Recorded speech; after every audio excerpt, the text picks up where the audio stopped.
Learn the most advanced recruiting techniques. Land the most desirable talent. Launch your company towards massive success. This is the Higher Power Radio Show with Rick Girard. So with the drastic changes in the current work environment, we are pivoting a bit from our hiring topics today and just talking a little bit more about the current landscape. So we're going to discuss how to transition your staff to a work from home force by conquering some of the IT issues. Today's quote, intelligence is the ability to adapt to change. Any idea who said that, Mr. Collin Mitchell? Believe that would be Stephen Hawking. Duh, right? You're absolutely spot on.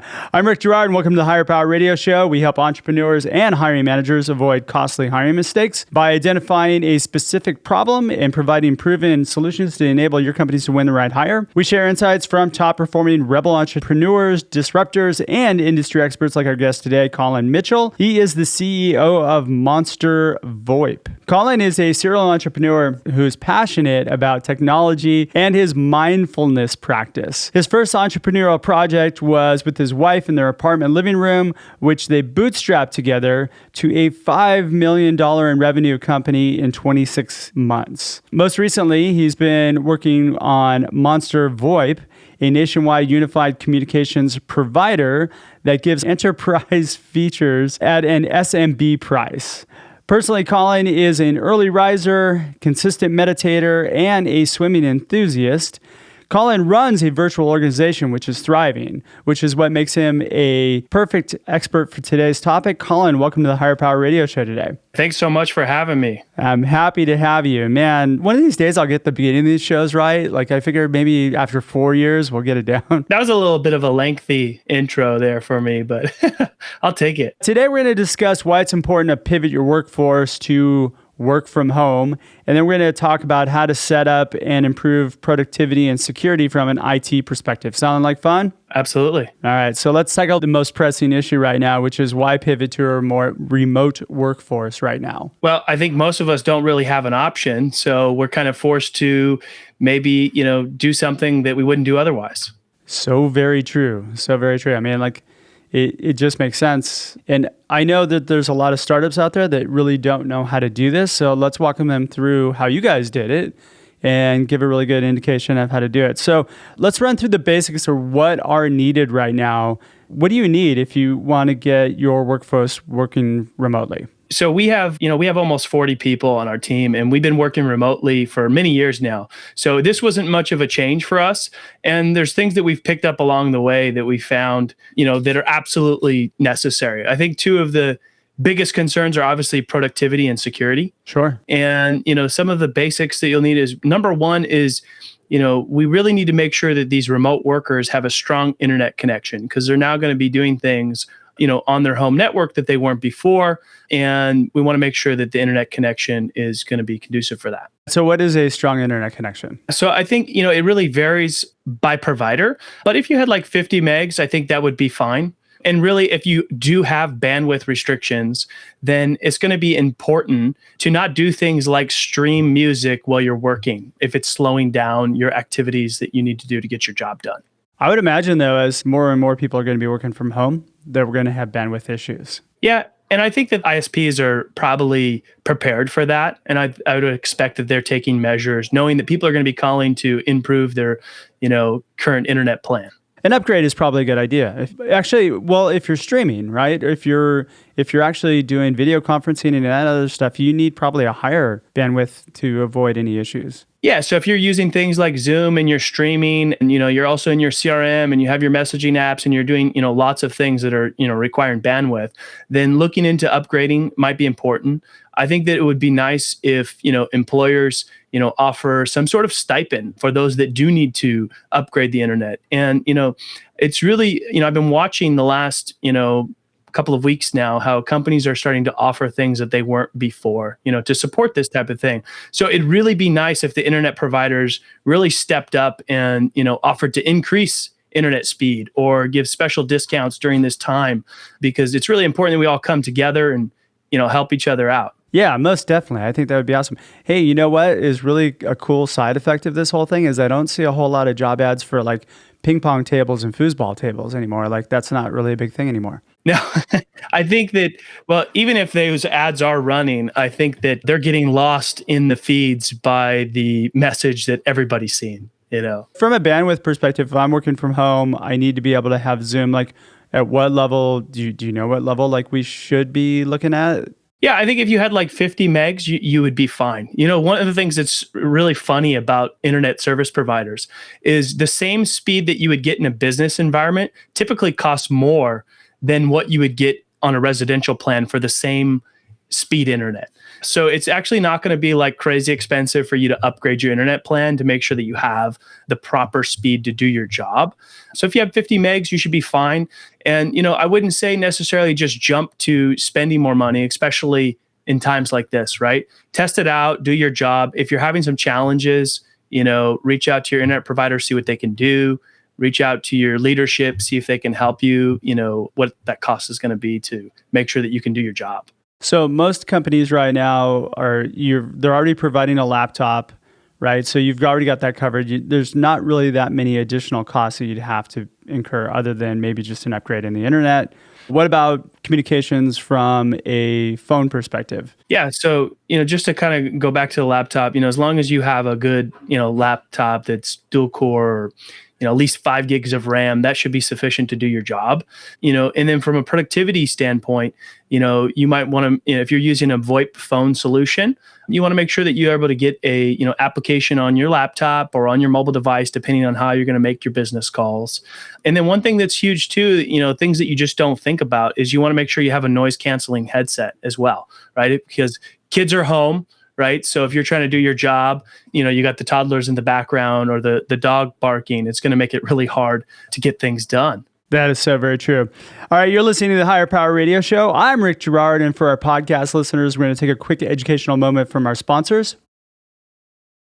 Check out what we do at stridesearch.com. There you'll find additional content and resources and information on how you can book me for your next meeting or conference. Like there's no conferences going on right now. Virtual conference. Yeah, virtual conference. Sounds great. Yeah. Our guest today is Collin Mitchell. He is the head of growth for Monster VoIP. All right, and we're talking about how to bring your employees and set them up to get them to work from home. Let's talk about the tools that are needed. So we first started with your internet connection, right? Make sure you got a stable internet connection. Reach out to your ISP if you need to upgrade. And then making sure you have a good laptop, that's going to be able to handle your job. And then your communication, VoIP phone on your mobile app or on your computer. And VoIP phones are great because you can plug them into your home. You can just take them from your office and plug them in, right? Yeah, absolutely. So you'd probably need some configuration, whatever your IT department is doing in order for you to be able to do that. Yeah, you could reach out to your IT provider or, whoever your phone provider is to help you get that set up. So let's talk about the two main issues that I know most of the entrepreneurs are thinking about right now, or hiring managers are thinking about. One, you let people work from home, you have productivity concerns, right? Absolutely. Secondarily would be security. What about my data integrity? So let's tackle those. Let's start with productivity. Productivity is interesting, right? Because, people that work from home like to talk about, working in their PJs, throwing in a load of laundry, getting their dinner ready for the day, right? Those are some of the perks of working from home. So how do you make sure that your employees are actually doing their job, right? Which, was a concern for us early on. We found that there's tools out there that really help you with this. So it's essentially a tracking software, and it tracks the sites and links that they visit. And maybe that's, a little big brother-ish, but, we're paying people to do a job and we want to make sure that they're doing it. So in addition to tracking those links, it also takes a screenshot of their computer every 5 minutes. So you can see what they're working on. And in addition to that, they can also clock in with that tool. So once they start their job, they clock in. And then once they stop, they clock out there. That's perfect. And then you can at least have the monitoring of what's happening. Hey, look at it. It's a work computer, right? So you should be able to see what's going on your work computer. What tracking software do you guys use? So we use a software called Hubstaff, and we found it to be really helpful because we get some good reporting as well. It actually gauges the employee's productivity. So you can see if they're working at 80% or 30%, and maybe you need to review those screenshots or have a conversation with that employee about what they're doing while they're on the clock. And there's a bunch of these tools, by the way, right? I think when you and I were talking, we looked up and I found at least 10, right? There's QuickTime and Time Clock and Yeah, there's a bunch of them. If you just, go to Google and search, time tracking or employee productivity tracking software, you'll find a bunch of options. Most of these are not that expensive. And, it's a really super lightweight application that they would download, and they should have no problem with, you loading that on their work computer. So what about collaboration software? Because I think that's a big piece of being successful in a remote environment. You need to be collaborative, and you have to be able to do it via video. Absolutely. So, solutions like Zoom and Slack and Skype are super helpful. Some of these tools are free. They cost, absolutely nothing. Not for businesses. Yeah. Well, Slack still has a free version that you can use. I think it kind of depends on how many people you start getting on there. And a lot of companies, like I said, they're offering discounts. They're extending their trials. I'm starting to, see my inbox, flooded with these type of things. So it's good that, companies like this, especially with tools that they know people are going to be using, are doing their part to really make it easy to promote this, remote worker environment. Most definitely. And you know what I find, there's going to be companies that are still hiring, and the landscape has changed on the hiring front as well. I use Zoom and a lot of my clients use it. We've shifted to almost a entire model now of phone screen and then video Zoom interview. And that's gonna be the new norm. Guys, you're gonna have to, especially if you want to hire, you're gonna have to do it via Zoom. How secure is Zoom? We have a question. Yeah, I'm not an expert on Zoom, so that'd be a good question for them. And unfortunately, they're not one of the sponsors. So Exactly. Yeah, I don't know, there's probably, I would imagine the free version is probably not that secure, but maybe the paid version is. That's a good question. Maybe we'll have somebody on next week that'll talk about how secure Zoom is. So let's talk about the security piece. Again, so we've got the tracking software, we've got the collaboration tools in place. Now what do we need? Yeah, I think, from a security standpoint, the biggest concern is these people are now working from their home network, which is, most cases not as secure as their business network, right? That's properly set up and managed by a professional. And, times like this, unfortunately, there's, cyber criminals out there. They're going to be doubling down their efforts and trying to take advantage of this situation if we don't have enough things to already be worried about, right?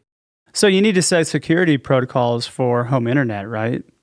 Yeah. So like at the basic level, like at least at the laptop, let's make sure that everybody's antivirus is installed, up to date, current, and working. And then, things like if they need to access the business network, having a secure VPN setup is going to be extremely important. And there's even new technology now where you can actually have a cloud-based Active Directory. And that's what we use. And we've been using that for our team for a long time. What does that mean? Yeah, sure. So for people that don't know what an Active Directory is, it really helps have more control of the PC, right? So we can limit what people can do. We can limit what type of sites that they can visit. You can limit, so that they don't have administrator access, so they can't download links or malicious links or load any software on the computer without approval. And I think that's something that's extremely important, so that people are not taking advantage in this very vulnerable time. Keep them off the porn, right? Yeah. So adult sites are definitely a good one to block. We used to block social media sites, but since those are, a way of doing business now, we don't block those as much. But, people are going to get emails where it looks like they need to reset their password for something that they're familiar with. And, phishing attacks are probably going to be really ramped up at this time. Oh, yeah, totally.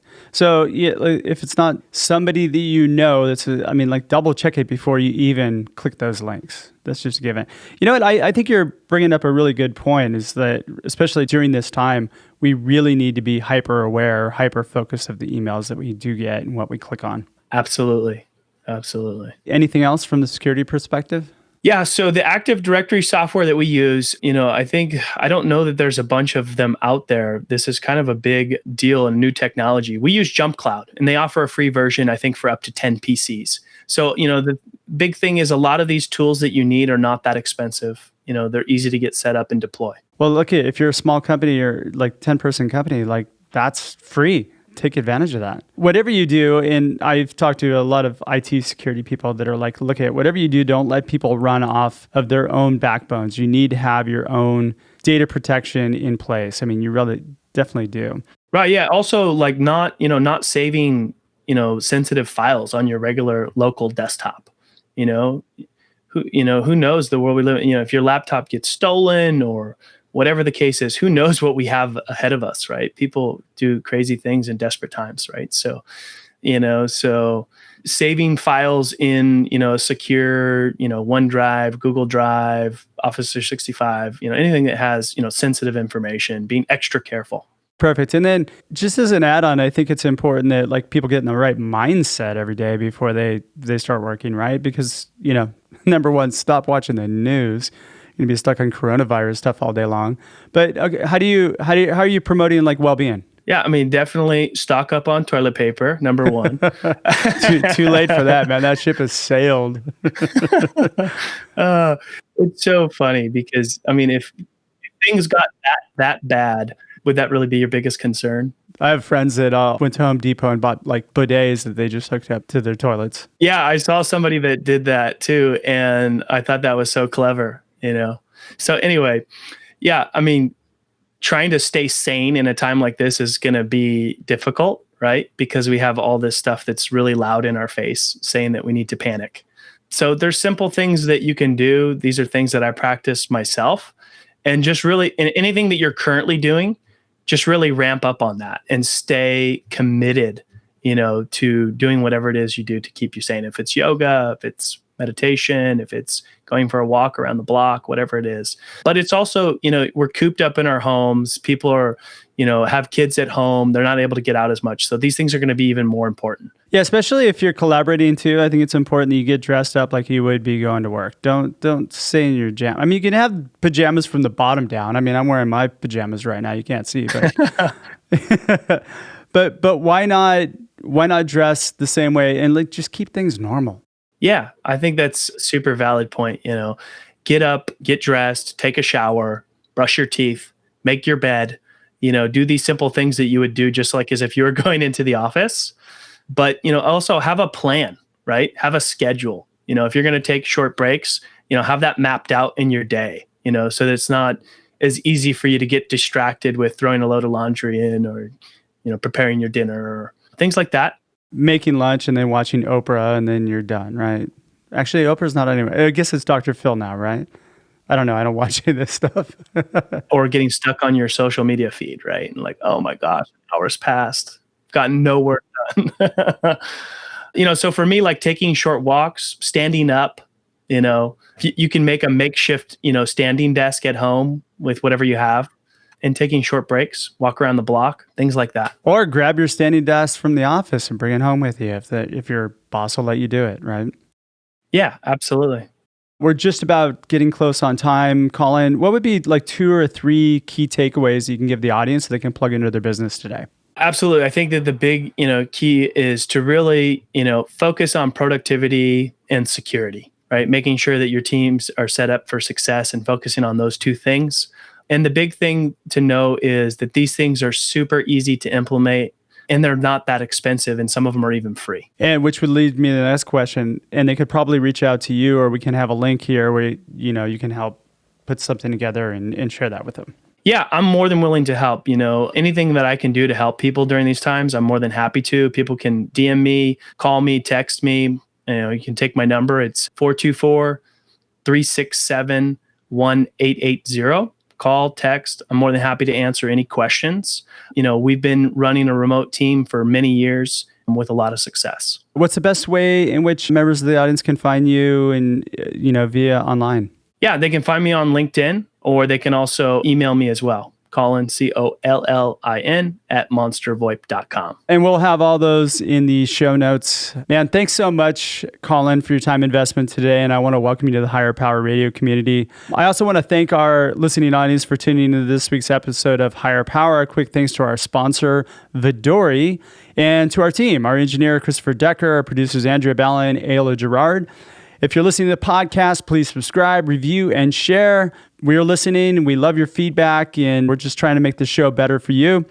You can also join the Higher Power Radio community at Hire, that's H-I-R-E, Power, P-O-W-E-R, radio, R-A-D-I-O.com, or you can send me an email at rick@stridesearch.com.